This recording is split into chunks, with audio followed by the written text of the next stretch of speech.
Greetings, everyone. Hey, how you doing? It's Matt Sella. Today, we are doing a spoiler talk review for The Owl House, Season 1, Episode 16, dubbed Enchanting Grom Fright. Joined here with me, as always, is my good friend, Marc, via Satellite Radio. How you doing out there, Marc? Enjoying the party?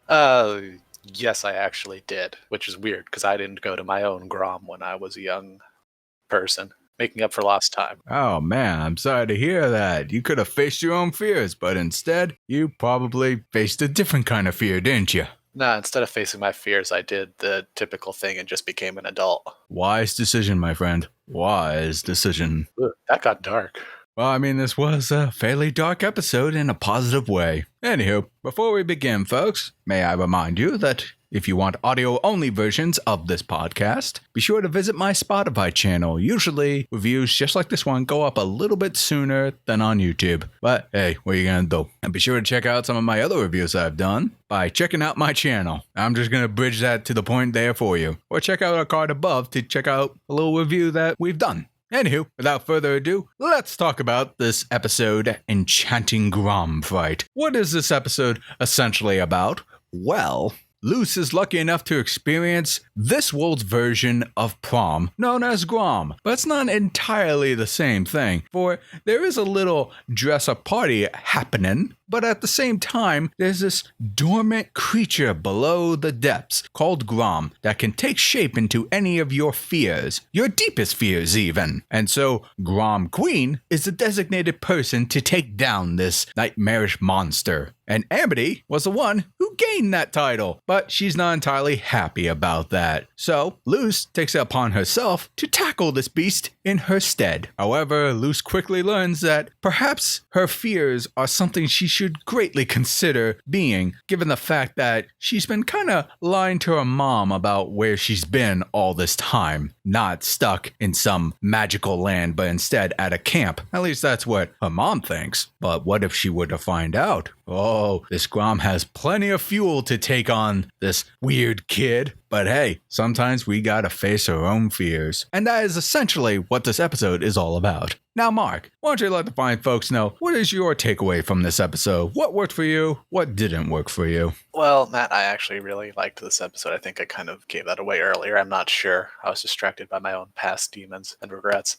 Actually, I really liked this episode. I was really relieved that I enjoyed this episode as much as I did, because I don't think I had been as on board with some of the past episodes, citing, some pacing issues and other things, basically, not necessarily always moving the plot forward and things like that. But I think this one was able to tell a fun, cute story, add another mystery and progress the plot, and kind of tie back on some things that we haven't really been checking up on, considering Luz is supposed to be at camp, and like any sensible parent would be wondering where or why their kid isn't checking in or whatever. So it was cool to actually have her mom come back into play. The Grom was actually a fun little thing. I thought it was a cute event. At the end of the day, I actually really liked the disco ball spiky Koopa Troopa monkey, which is weird to say. I don't know why. I also liked this other background couple that just was really extra. And in combating the Grom, there is a very nice dance sequence between Luz and Amity that isn't as fluidly animated, but was still very well animated by keeping very strong poses. I think you would agree, Matt. And a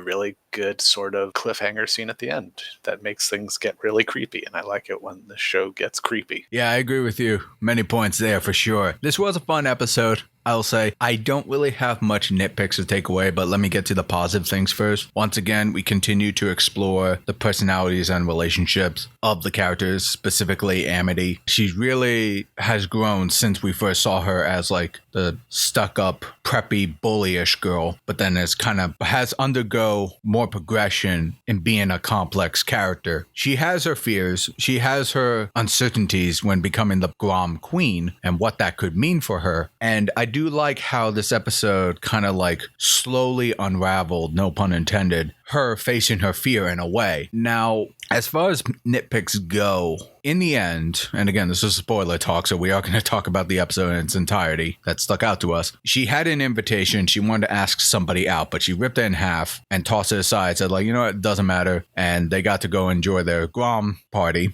And yet us, as the audience, we saw the second half of the letter, which was a letter of asking somebody out. We didn't know who it was. And while the episode is not exactly subtle on who she wanted to ask out, I still would have liked that sense of mystery of not knowing who the other half would have been. But then the episode does kind of end with that, or at least that segment ends with the other half revealing, oh, it was Luce. Also, you kind of pointed out, Mark, that unfolded in a weird, not so... The literal paper unfolded because it was crumpled. Yeah, the way it was, I was almost kind of more stuck up on the way the animation actually was for that as opposed to the actual thing. I do agree. I think it could have been fun if it was a little bit more of a mystery at the end of the day, but we'll see where it goes. Hopefully it winds up being very well done. Yeah.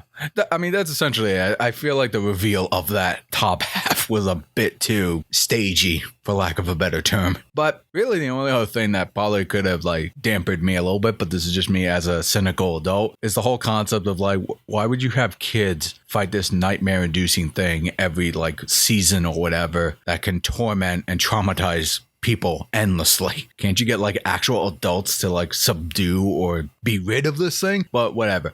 Mark and I were talking about before, what about this Harry Potter doesn't exactly have a clean slate itself either when it comes to endangering children. Now this is the one thing. Everyone wants to go to the cool, fancy, strange, whimsical school, but then they realize that there's some real, Charles Xavier Dumbledore shit going on, and that, if you're not a main character, or even if you are a main character, you're probably gonna die. Yep. That's just how the magic rolls. But seriously, though, I thought this was a really well-paced episode. The Bplot wasn't as intrusive or disconnected from the main plot at all. It covered around themes of fear, applying to King and his stage fright, various things like that. It did kind of throw out our theory that Gus secretly or passive aggressively still does not like King after that one episode, but again, you never know. Maybe that was just a fluke. I don't know. I think he knew he'd be afraid. I think Gus still has some secrets.